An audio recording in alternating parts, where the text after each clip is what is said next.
Oh. Mahuhulog. Madulas eh. Kaya pagka nahulog, wala, balik uli. Oh.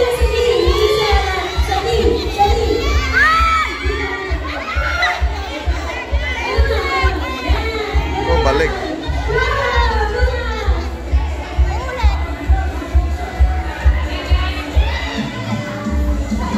Kailangan ipitin yung maigi. Yan, ipit yung maigi.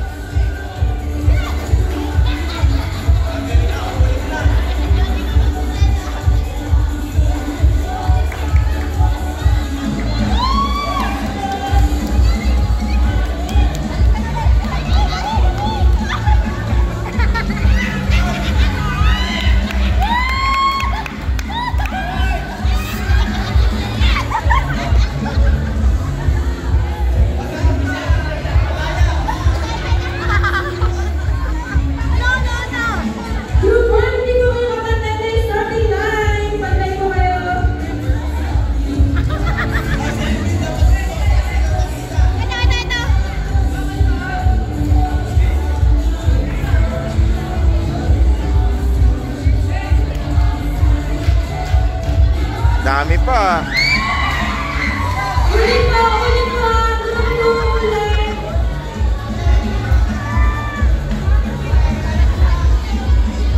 Pito na, pito.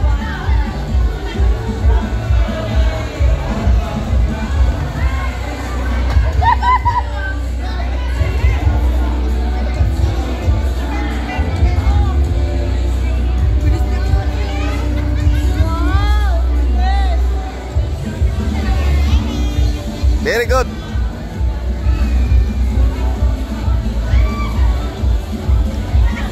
Yes po, iba po. Pwede po iba-iba. Lahat ng inyong magrupo. Pwede po sa datapak po.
Dami na. Dami na tayo, marami na.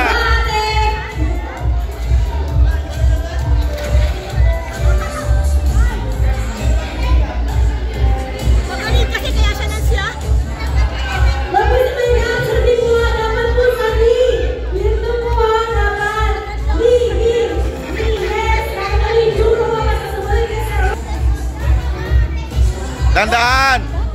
Mahulog.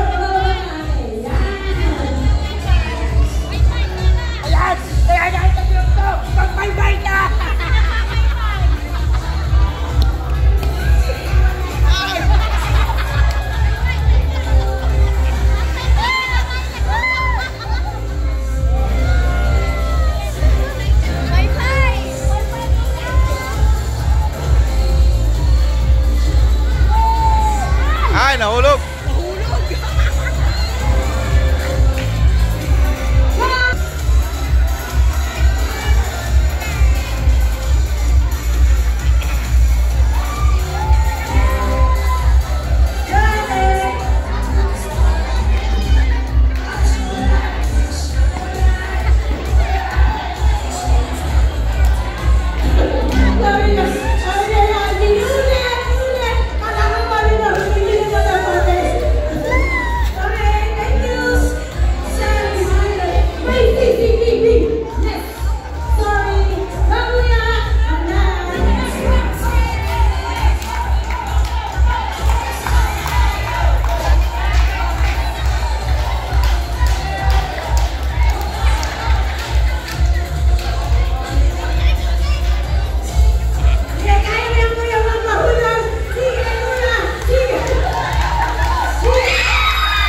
konti na lang tayo, konti na lang.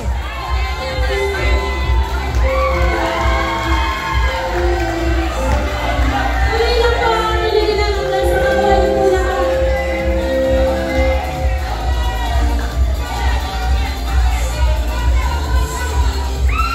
Balik, balik, balik. Wala po kayo sa starting line. Nandiyan po yung CCTV. Nandiyan po yung CCTV. Magaling na kayo. Kita. Ayan ang CCTV. Ayan. Okay. Naglag.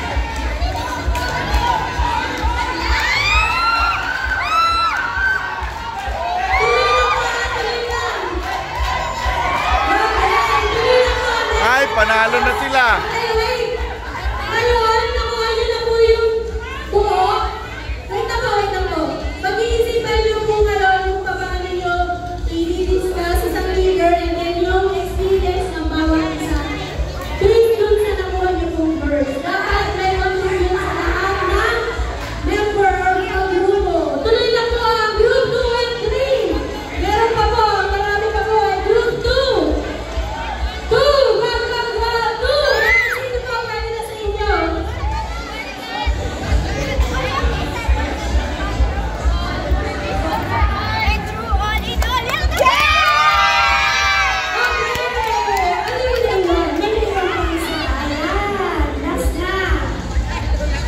Tuloy lang po ang group 2 hanggang sa makuha niyo po yung mga... Yeah!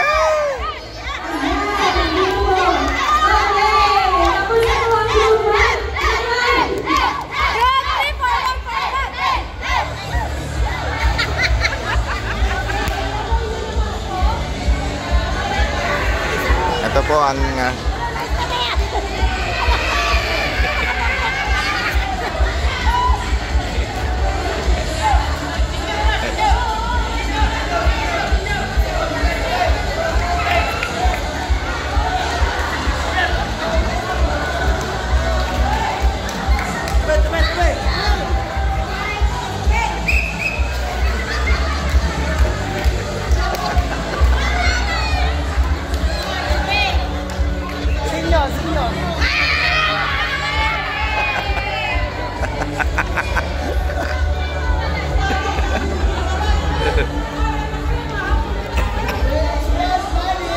ito po mga kapatid, mga team building po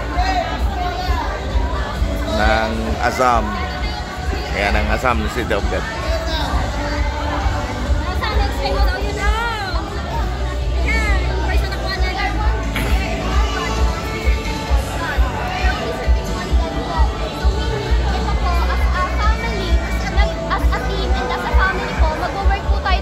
para pumaboto. And dito po makikita nyo na there is only one God na kumikilos po sa atin, kaya po tayo nagkakaisa. Yo, galing. Yung lesson po dito na habang naglalaro tayo is matuto po. Yeah, ito na ang ating mahusay yung tagapagpaliwanag. Kailangan may aksyon. Kasi we are one po. Kailangan may aksyon. We are one God, one family, one spirit.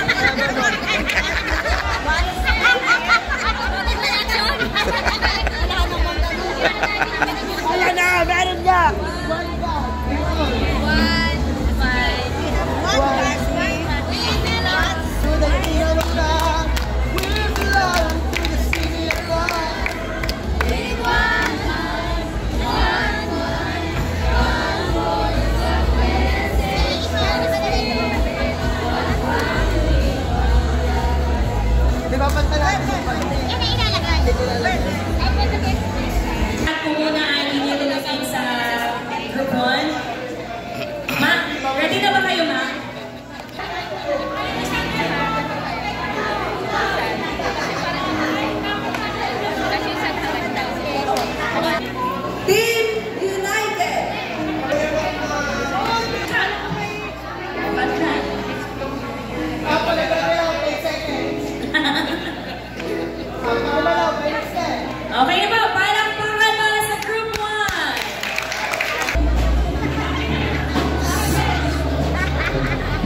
ka, Sokog. Ako'y Sokog. Sa pamilya nito, ako Sokog.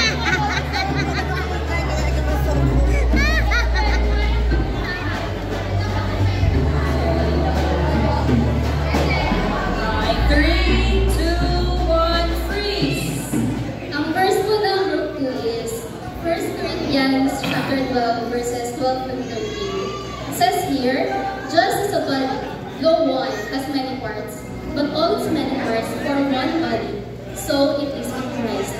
Verse 13, for we were all baptized by one Spirit, so as to form one body, whether Jews or Gentiles, slave or free, and we were all given the one Spirit to drink.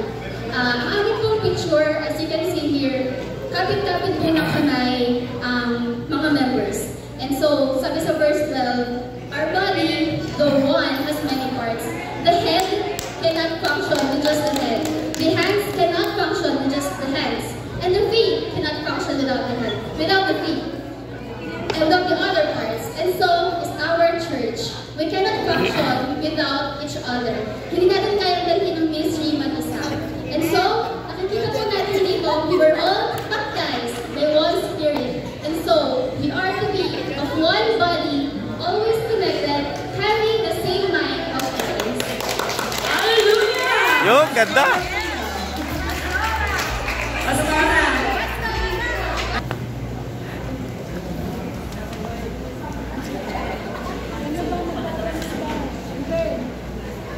Efeso chapter 4 verse 2. Sikapin ninyong manatili ang pagkakaisa mula sa Espiritu sa pamamagitan ng kapayapaan na bumuklod sa inyo. Ito pong pinakita namin ay, ito pong balalang ito ay sa aming pong grupo ay nagpakita po yung buklod ng pagkakaisa at kapayapaan na mula sa ating Panginoon. Kaya sila po'y tahimik na tahimik. Kasi payapa ang kanilang mga Kristo. Kaya napakahalaga po ang mensahe po ito na maibago po natin ang kapayapaan. Kasi yan po ang gusto ng ating daigdig, ang gusto ng Diyos, tayo magkaroon ng pagkakaisa upang may kapayapaan bilang isang pamilya ng City of God. Amen. Palakpakan!